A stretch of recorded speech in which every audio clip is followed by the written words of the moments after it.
सभी दोस्तों का एक बार फिर से स्वागत है आपके अपने YouTube चैनल उत्कर्ष स्टडी पे। और आज के इस वीडियो में अपन पढ़ेंगे बाहर ढोने वाले पशुओं के बारे में। कल भी अपन ने इस टॉपिक पे चर्चा की थी और आज भी अपन चर्चा है उसको कंटिन्यू रखेंगे। और साथ में देखिएगा पशु परिचर के साथी जो भी तैयारी कर रहे हैं उनके लिए जो पार्ट बी है पशुपालन वो कंप्लीट आपको यूट्यूब पे निःशुल्क करवाया जा रहा है।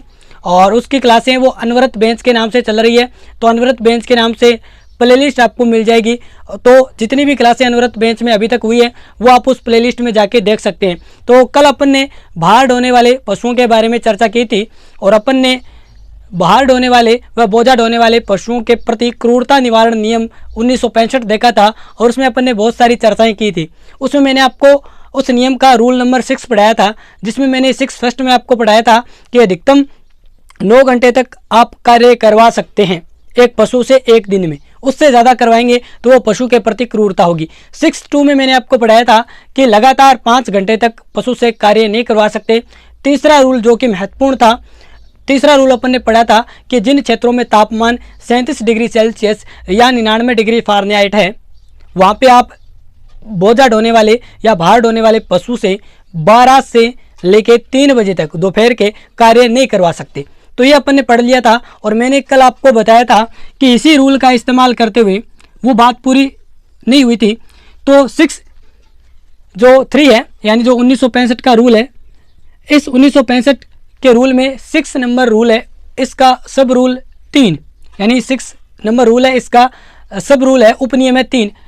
इसका इस्तेमाल करते हुए राजस्थान सरकार ने और राजस्थान सरकार का जो पशु कल्याण बोर्ड है, एनिमल वेलफेयर बोर्ड है, उसने भारतीय जो पशु कल्याण बोर्ड है उसके साथ वार्ता करते हुए ये प्रस्ताव पारित किया है। क्योंकि राजस्थान में गर्मी बहुत ज़्यादा हो रही है इन दिनों और आप देख रहे हैं 45 प्लस से ऊपर यानी 45 डिग्री सेल्सियस से ऊपर तापमान चला जा रहा है। तो इसलिए क्या किया गया, राजस्थान सरकार ने इस रूल का इस्तेमाल करते हुए 12 से 3 बजे तक अगर कोई बोझा ढोने वाला या बाहर ढोने वाला पशु है, उसका मालिक अगर उससे काम करवाता है तो उसको 3 माह की कारावास यानी सजा होगी।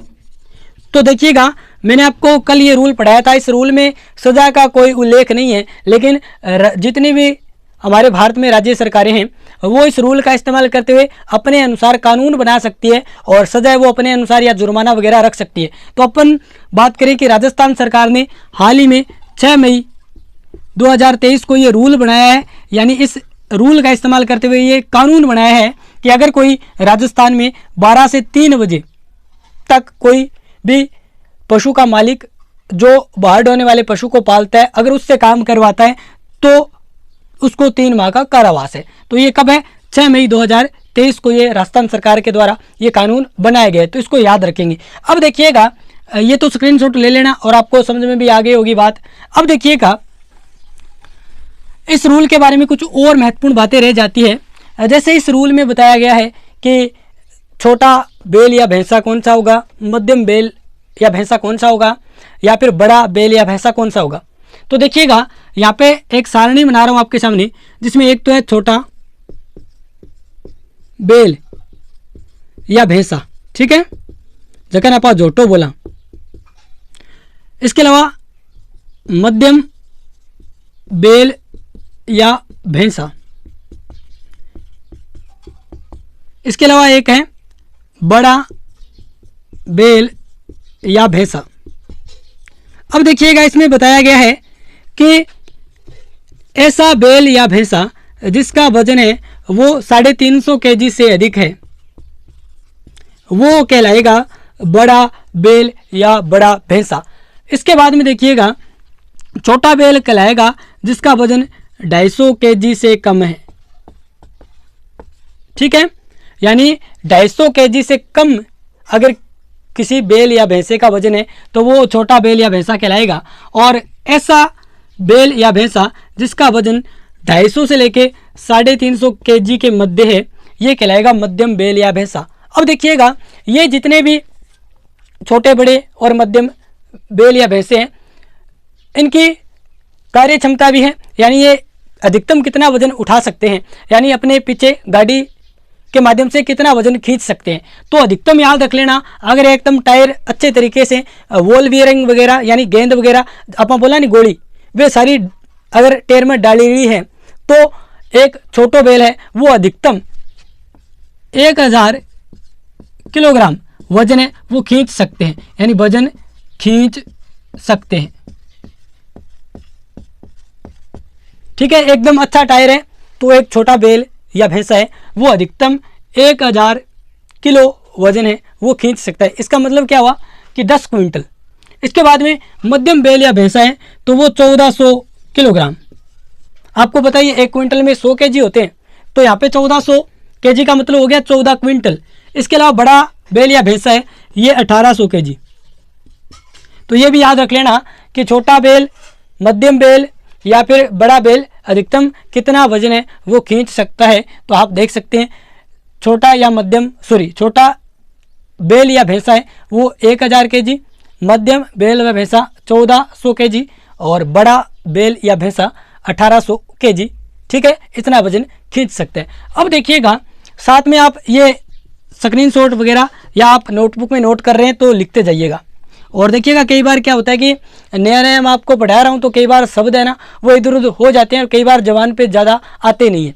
तो अब देखिएगा अपन पढ़ते हैं कि अगर अपन इन सभी का यानी जितने भी अपन ने पैक एनिमल पढ़े थे, जैसे अपन ने गधा पढ़ा था, खच्चर पढ़ा था, ठीक है, इसके अलावा टट्टू वगैरह भी अपन ने पढ़ा था, घोड़ा भी पढ़ा था। अगर अपन इनका पैक एनिमल के रूप में उनको तो इस्तेमाल करते ही हैं घोड़ा खच्चर वगैरह को, लेकिन अगर अपन बैल भैंसा ऊंट इनको अगर as a pack animal use करें यानी इनकी पीठ के ऊपर वजन लदे तो अधिकतम कितना वजन अपन लद सकते हैं ये देखिएगा। तो पैक एनिमल के रूप में अधिकतम वजन लादा जा सकता है, यानी पैक एनिमल के रूप में अधिकतम वजन लादा जा सकता है। तो देखिएगा सबसे पहले अपन पढ़ते हैं कि सबसे पहले नंबर पे आता है गधा, यानी गधा है इसकी पीठ पर अपन अधिकतम 50 केजी वजन है वो रख सकते हैं। इसके बाद में आता है टट्टू। टट्टू जो होता है इसके ऊपर अपन अधिकतम 70 केजी वजन है वो इसकी पीठ पे ऊपर लद सकते हैं बोझा। इसके अलावा देखिएगा तीसरे नंबर पे आता है 70 के बाद में, उसके बाद में ये सारे हैं छोटा बेल या भैंसा, मध्यम बेल या भैंसा, बड़ा बेल या भैंसा। तो इनका मैं यहाँ पे लिख रहा हूँ छोटा, समझाना आप, छोटा मध्यम बड़ा, छोटा मध्यम, ये नीचे वाला नहीं दिखेगा मध्यम, और यहाँ पे लिख रहा हूँ बड़ा। तो छोटा देखिएगा 100 केजी वजन है उसकी पीठ पे, यानी एक बेल या भैंसा है छोटा उसके ऊपर रख सकते हैं। मध्यम की बात करूं तो 150 केजी, जबकि बड़े की बात करूं तो 175 केजी। ठीक है, इसके बाद में आता है खच्चर। खच्चर की क्षमता है वो काफ़ी ज़्यादा होती है और पहाड़ी क्षेत्रों में आप देखते होंगे वीडियो में कि जो केदारनाथ, अमरनाथ आदि की यात्रा करते हैं तो वहाँ पे ज़्यादातर जो परिवहन के लिए जो यात्रु वगैरह जाते हैं उनको ऊपर यानी उस मंदिर तक छोड़ने के लिए इन खच्चरों का इस्तेमाल किया जाता है, या फिर उनका कोई वजन वगैरह उनके साथ सामान है तो उसको भी इस खच्चर पे लदा जाता है। और इसकी क्षमता होती है वो 200 केजी, यानी 200 केजी वजन है वो लदा जा सकता है 2 क्विंटल तक। इसके बाद में आता है ऊँट, और ऊँट पे है 250 केजी। तो ये याद रख लेना कि कितने कितने वजन है वो एज ए पैक एनिमल अगर अपन इस्तेमाल करते हैं पशुओं का तो कितना कितना वजन है वो इनकी पीठ पे लदा जा सकता है। इनकी ये अधिकतम क्षमता है, इससे ज़्यादा आप नहीं लद सकते। ठीक है, इस रूल के तहत बताया गया। तो ये आप स्क्रीनशॉट लेंगे, दोनों ही इंपॉर्टेंट है। ठीक है, अब देखिएगा एक बार मैं इधर हो जाता हूँ, आप स्क्रीनशॉट ले लेना।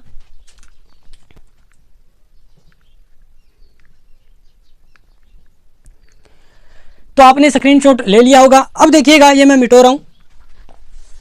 अब अपन पढ़ते हैं कि एक और कुछ महत्वपूर्ण बातें वो लिखा देता हूं सीधी आपको कि लद्दू ऊंट होता है। ठीक है, यानी जो बोझा ढोने वाला, हमारे राजस्थान में ये पूछा गया है क्वेश्चन कि भार या बोझा ढोने वाला, भार या बोझा ढोने वाला ऊंट क्या कहलाता है? तो ये कहलाता है लद्दू ऊंट। ठीक है, लद्दू मतलब लदना, अपन कहते हैं ना कि लद देंगे ऊपर, तो मतलब पीठ के ऊपर उसके समान रखना, तो वो ही कहलाता है लद्दू ऊंट। बोझा या भार ढोने वाला जो ऊंट है वो लद्दू ऊंट कहलाता है। इसके बाद में देखिएगा, ये महत्वपूर्ण आप बात लिख सकते हैं।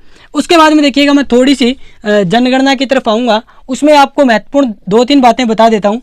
2019 की जो पशु गणना है, इसके तहत बैलों की संख्या, ये याद रख लेना, वो है 30.77 मिलियन। ठीक है, तो ये सीधा क्वेश्चन आ सकता है कि बैलों की संख्या कितनी है 2019 की पशु गणना के तहत, क्योंकि बैल है एज ए भार ढोने वाले पशु के रूप में, ड्राफ्ट पशु के रूप में ज़्यादातर यूज किए जाते हैं, तो ये आप याद रख लेना। और ऊँटों की संख्या तो आपको पता ही है, अपने राजस्थान में जब जनगणना पढ़ेंगे, जनगणना क्या पशु गणना, उस टाइम अपन डिटेल से चर्चा करेंगे। और आज का क्वेश्चन है, आप बताएंगे कि राजस्थान में ऊँटों की संख्या कितनी है, ये आज का क्वेश्चन है, कमेंट बॉक्स में बता दीजिएगा। अब देखिएगा, इसके अलावा एक और पॉइंट लिखेंगे 2019 के अनुसार जो पशु गणना है, उसमें अपन बात करें, गधा है, खच्चर है, ठीक है, टट्टू है, इसके अलावा मैं बात करूं ऊंट है, इसके अलावा मैं बात करूं मिथुन है, याक है, इन सब की, ठीक है, इन सब की अगर अपन संख्या बात करें, इसके अलावा घोड़ा भी आएगा, इन सब की अपन संख्या की बात करें 1 2 3 4 5 6 7, ये 7 मुख्य रूप से, ज़्यादातर ये सारे ही क्या है, आप कहेंगे पैक और ड्राफ्ट एनिमल है। ऊंट क्या है, इसमें ड्राफ्ट एनिमल है और सारे पैक एनिमल है। इनकी संख्या याद रख लेना, सभी की पूछे तो 1.24 मिलियन, यह भी महत्वपूर्ण बात है। 1.24 मिलियन क्या है, इन सभी यानी गधा, खच्चर, टट्टू, ऊंट, मिथुन, याक, घोड़ा, इन सब की संख्या है। इसके बाद में देखिएगा, अपन पढ़ते हैं, ये स्क्रीनशॉट ले लेंगे आप। अब देखिएगा और महत्वपूर्ण बातें जो सीधी की सीधी आपको याद रखनी है, क्योंकि वो रूल महत्वपूर्ण था, उस रूल के बारे में पढ़ा और साथ में ये अपन ने पैक और ड्राफ्ट एनिमल पढ़ा। अब देखिएगा, सबसे पहले अपन पढ़ते हैं भारवाहक नस्लें। ज़्यादातर अपन गाय की पढ़ेंगे, क्योंकि गाय की जो भारवाहक नस्लें वो दी गई है एज ए ड्राफ्ट एनिमल, उनको यूज किया जाता है कौन कौन सी नस्लों की। भैंस में ज़्यादातर ऐसी नस्लें दी गई नहीं, ऐसा कोई वर्गीकरण नहीं दिया गया कि कौन सी भारवाहक नस्लें, कौन सी दुधारू नस्लें, ठीक है, वो अपन ऐसे डिसाइड कर लेते हैं। जैसे मुर्रा है तो वो दुधारू नस्ल है, ठीक है। इसके अलावा सुरती भी अपन बोल सकते हैं दुधारू नस्ल है, लेकिन गुजरात में खूब कृषि कार्यों में सुरती भैंस का है वो इस्तेमाल किया जाता है, तो वहाँ पे वो वर्गीकरण नहीं है। लेकिन अपन गायों में भारवाहक का वर्गीकरण देखेंगे, गायों में भारवाहक का वर्गीकरण, तो सीधा आएगा क्वेश्चन। 2 क्वेश्चन है वो नोट करेंगे। एक तो भारत की सबसे अच्छी भारवाहक नस्ल, भारत की सबसे अच्छी भारवाहक नस्ल, तो ये हो जाएगी अमृत महल। कौन सी? अमृत महल, जो कि कर्नाटक राज्य की है। इसके बाद में देखिएगा, अपने राजस्थान की भी नोट करके लिख लेंगे। राजस्थान की सबसे अच्छी भारवाहक नस्ल है वह है नागौरी, और आपको पता ही है नागौरी के बारे में। अब देखिएगा, राजस्थान की सबसे अच्छी भारवाहक नस्ल है नागौरी, भारत की सबसे अच्छी भारवाहक नस्ल है अमृत महल, जो कि कर्नाटक की है। लेकिन अपन पढ़ेंगे कि गाय की भारवाहक नस्ल कौन सी है, क्योंकि क्वेश्चन यहाँ से बन सकता है। तो ट्रिक मैं आपके सामने लिख रहा हूँ कि गौरी और मालवी, 2 क्या है, लड़कियाँ हैं। गौरी है एक का नाम, दूसरी का नाम है मालवी। गौरी और मालवी खेरीगढ़ के, यानी खेरीगढ़ कोई स्थान है और वहाँ पे क्या है, खेरीगढ़ के गंगा महल में, यहाँ पे खेरीगढ़ में क्या है, एक गंगा महल है, और इस महल में क्या है, गौरी और मालवी खेरीगढ़ के गंगा महल में पंवार गुरु से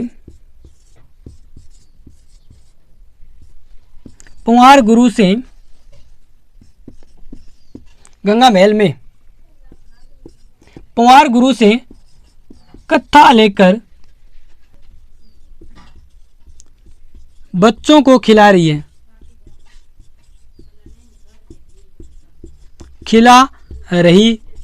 तो ये ट्रिक हो जाएगी कि गौरी और मालवी खेरीगढ़ के गंगा महल में खेरीगढ़ के गंगा मेल में पवार गुरु से कथा लेकर बच्चों को खिला रही है। अब देखिएगा, गोरी से बन जाएगा नागौरी, मालवी से मालवी, खेरीगढ़ से खेरीगढ़,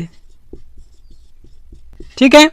और यहां से देखिएगा, यहां से बनेगा कंगायम, ठीक है। इसके बाद में देखिएगा, गंगा से बनेगा गंगा तिरी, महल से बन जाएगा अमृत महल, पंवार से बन जाएगा पंवार, गुरु से बन जाएगा बरगूर, ठीक है। तो यहां से गुरु से बरगूर। इसके बाद में कथा से बन जाएगा केन कथा। उसके बाद में देखिएगा, लेकर हलीकर, लेकर हलीकर, तो हलीकर बन जाएगा, बच्चों से बन जाएगा बेचोर, जो कि बिहार की है, और खिलाड़ी। तो आप देखेंगे कितनी हो गई, 1 2 3 4 5 6 7 8 9 10 11 12। तो ये 12 क्या है, भारवाहक नस्लें हैं, जो आप इस ट्रिक के माध्यम से याद करेंगे और यहाँ से ही क्वेश्चन बनेगा, क्योंकि वो पूछ सकता है कि निम्न में से गाय की भारवाहक नस्ल है, निम्न में से गाय की भारवाहक नस्ल नहीं है। तो ये आप याद रख लेना ट्रिक। और साथ में ये सबसे अच्छी भारत की तो अमृत महल है, और राजस्थान की पूछे तो नागौरी है। और लगभग अपन बात करें कि ये जो आपका टॉपिक है बाहर ढोने वाले पशु, ये कंप्लीट हो चुका है, इसमें कोई भी बात और नहीं बची है। और वो रूल की जितने भी बातें हैं कि पैक एनिमल को अधिकतम कितना वजन है वो उठाया जा सकता है, या फिर मध्यम बेल है वो किसको बोलते हैं, बड़ा बेल या भैंसा किसको बोलते हैं, वो भी आप याद करने की कोशिश करना, क्योंकि आराम से आपको समझ में आ जाएगा। तो ये आज का हमारा वीडियो, आपको ये कैसा लगा आप ज़रूर कमेंट बॉक्स में बताएंगे। अगर आपको ये अच्छा लगा है तो ज़रूर लाइक करेंगे, और साथ में अपने दोस्तों के साथ शेयर भी करेंगे। अगर आप चैनल पर नए हैं तो चैनल को सब्सक्राइब करेंगे। मिलते हैं नेक्स्ट वीडियो में, धन्यवाद।